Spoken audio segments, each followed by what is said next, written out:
পেশা দেখে কাউকে বিচার করা যায় না, এমনই একটা গল্প আজ আপনাদের সামনে তুলে ধরব। রিক্সা থেকে নেমে ভাড়া দেওয়ার জন্য পকেটে হাত দিতে যাব, হঠাৎ দেখলাম রবিন চোখ মুছছে।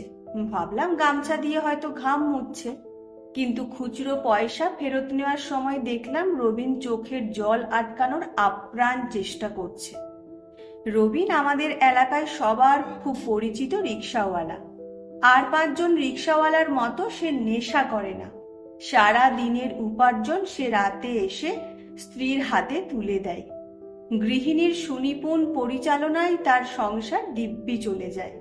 তাদের যাবতীয় স্বপ্ন একমাত্র সন্তান ঋষিকে নিয়ে। পড়াশোনায় দক্ষ ঋষি স্কুলের শিক্ষকদের কাছে খুবই প্রিয়।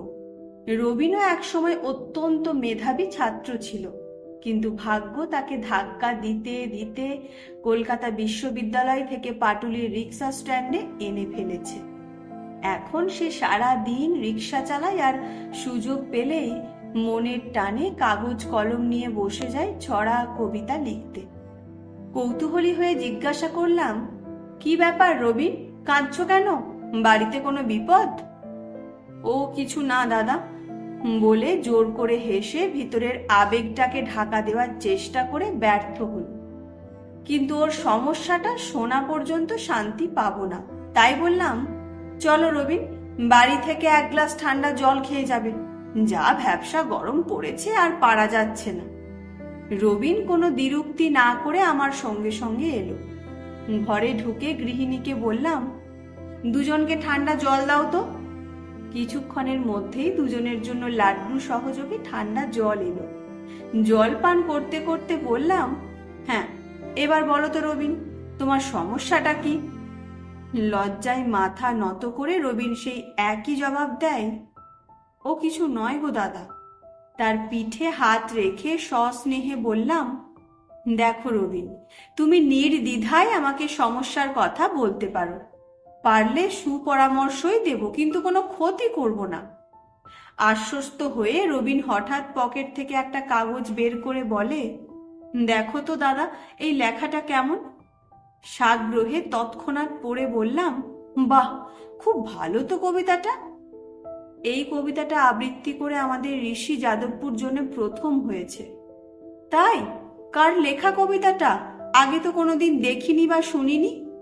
প্রশ্নটা এড়িয়ে রবিন কাঁদো কাঁদো কণ্ঠে বলল, কিন্তু ঋষিদের স্কুল থেকে বলে দিয়েছে সাব ডিভিশনে এই কবিতা আর চলবে না, আর ভালো কোনো কবিতা তৈরি করতে হবে।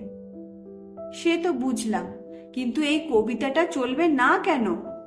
বিরক্ত হয়ে জিজ্ঞাসা করতে আমতা আমতা করে রবিন বলে, আর্যদা, ওটা আমি লিখেছি তো, তাই। ওদের স্কুলের স্যার বলেছেন কোনো বিখ্যাত কবির কবিতা মুখস্থ করতে, তা না হলে প্রতিযোগিতায় দাঁড়াতে পারবে না। রবিনের এই টুকটাক সাহিত্য চর্চার খবর আমরা শুনেছিলাম, কিন্তু কোনোদিন পরখ করিনি। অবাক বিস্ময়ে ওর মুখের দিকে তাকিয়ে তাকিয়ে ভাবতে লাগলাম, যে ছেলেটা সারাদিন রিক্সা চালায় তার কলম থেকে এমন কবিতা কি করে বের হয়? নয় নয় করে আমার বয়স তো কম হলো না।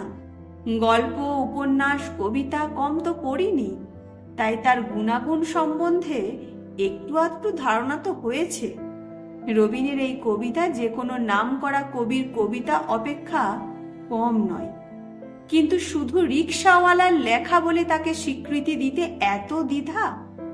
মনের মধ্যে হঠাৎ একটা জেদ চেপে বসলো। চোয়ালটা শক্ত হয়ে এলো। রবিনের পিঠ চাপড়ে বললাম, রবিন, হাল ছেড়ো না। তোমার ছেলেকে নিয়ে আজ বিকেলেই আমার কাছে এসো, দেখি আমি কি করতে পারি। সন্ধ্যার মুখে ঋষিকে নিয়ে হাজির রবিন। জানতে পারলাম স্কুল থেকে ওকে কবি শ্রীজাতর একটি কবিতা মুখস্থ করতে দিয়েছে, কিন্তু ঋষির খুব ইচ্ছা সে তার বাবার কবিতায় আবৃত্তি করবে। তার বিশ্বাস যে কবিতা তাকে যাদবপুর জোনে প্রথম পুরস্কার এনে দিয়েছে, সেই কবিতায় তাকে সাব ডিভিশনেও পুরস্কার এনে দেবে। কিন্তু সব শুনে ঋষিকে বললাম, শোনো বাবা, শ্রীজাতর কবিতাটা তুমি মুখস্থ করো, স্কুলে ধরলে তুমি ওটাই বলবে, কিন্তু মনে মনে প্রস্তুতি নাও তোমার বাবার কবিতাটাই তুমি সাব ডিভিশনে আবৃত্তি করবে। আমার কথা শুনে চমকে ওঠে রবিন। কি বলো গো আর্যদা, স্কুলে আর আমার ছেলেকে ঢুকতে দেবে? চিন্তা করো না রবিন, এ যুগে পুরস্কারটাই সব। কিভাবে এলো সেটা বড় কথা নয়। আর তাছাড়া আমার দৃঢ় বিশ্বাস তোমার কবিতার বিষয় ভাবনাই ঋষিকে জিতিয়ে দেবে। আর ও যদি সাব ডিভিশনে প্রথম হতে পারে তাহলে স্যাররা এসব ভুলে যাবেন। গোপনে প্রস্তুতি চলতে লাগলো। স্কুলে এক কবিতা আর বাড়িতে অন্যটা। ঝুঁকি একটা ছিলই। শিক্ষকদের কথা অমান্য করে ব্যর্থ হলে তার ফল মারাত্মক হতে পারে। কিন্তু ঝুঁকি না নিয়ে কে কবে সাফল্যের স্বাদ পেয়েছে? আর তাছাড়া ঋষির মধ্যে চ্যালেঞ্জ নেওয়ার মতো মানসিক দৃঢ়তার অভাব ছিল না। বিজয়গড়ের নিরঞ্জন সদন কানায় কানায় পূর্ণ। প্রতিযোগী ছাত্র ছাত্রী, শিক্ষক শিক্ষিকা, অভিভাবকরা অধীর আগ্রহে অপেক্ষা করছে তাদের প্রিয় ছাত্রছাত্রী ছেলে মেয়েদের পারফরমেন্স দেখার জন্য। একে একে সবাই মঞ্চে উঠছে, সাধ্যমতো সৃজনশীলতা তুলে ধরছে। যথা সময়ে ঘোষক ঘোষণা করলেন, এবার আবৃত্তি করবে ঋষি মণ্ডল। ঋষি মঞ্চে উঠছে। আমি আর রবিন শক্ত হয়ে চেয়ারে চেপে বসলাম। কয়েক মুহূর্তের জন্য আমাদের যেন শ্বাসরোধ হয়ে আসছে। মঞ্চে উঠেই স্বভাবসিদ্ধ ভঙ্গিতে ঋষি আবৃত্তি শুরু করল। বিচারকরা পরস্পরের মুখের দিকে তাকাচ্ছেন, ছেলেটি যে কবির নাম না বলেই আবৃত্তি শুরু করেছে এমনটা তো তারা কখনোই শোনেননি। ঋষির স্কুলের শিক্ষকরা লজ্জায় মাথা নিচু করে নিলেন। 15 দিন ধরে ছেলেটাকে তারা কি শিখিয়েছেন আর আজ ভুল করে কি আবৃত্তি করছে? তারা কি করে জানবেন যে ভুল করে নয়, ঋষি ইচ্ছে করেই পরিকল্পনা মাফিক তার বাবার লেখা কবিতা আবৃত্তি করছে। ঋষির আবৃত্তি শেষ। হাততালিতে ফেটে পড়ল সমগ্র প্রেক্ষাগৃহ। বিচারকরাও মুগ্ধ দৃষ্টিতে ছেলেটির দিকে তাকিয়ে করতালি দিতে থাকলেন। কিন্তু সে যে কবির নাম বলেনি।